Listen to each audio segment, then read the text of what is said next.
So DeGrom out, and we'll talk about his destination momentarily. Verlander in for the Mets. Their rotation averages 34 years of age. Does the age of that starting rotation, even though they're very good and talented and have done a lot in this league, does that concern you at all if you're a Mets fan?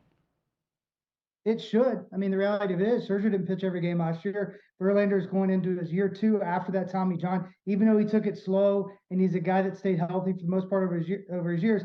And then the signing they just had from Japan, that guy's never thrown over 150 innings. And that's kind of what happens when guys come over from Japan. They pitch every 6 days, even though he's throwing 102. I mean, we saw what happened to the great one in Ohtani. He wasn't able to withstand kind of the wear and tear of a major league season. It's completely different.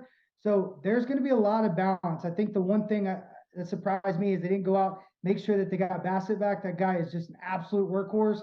There'd be a great sign and a great fill in there. So the Mets, I think, have really just evened the kill of exactly where they were last year. They still need a bat, maybe to jump in the middle of that lineup to make sure that they're protected with Lindor and the big polar bear. If they don't do that, they're going to rely a ton on that pitching. They've lost some guys in the bullpen. They've spent a ton of money on David Robinson and $10 million. I thought he was outstanding. I love the guy, but he did it for 1 year. Can you do it again? That's the question, because you're only as good as your last game pitched. You're only as good as that next game you're actually going to walk out there and do it. So he's very, very good right now, but let's see where it goes.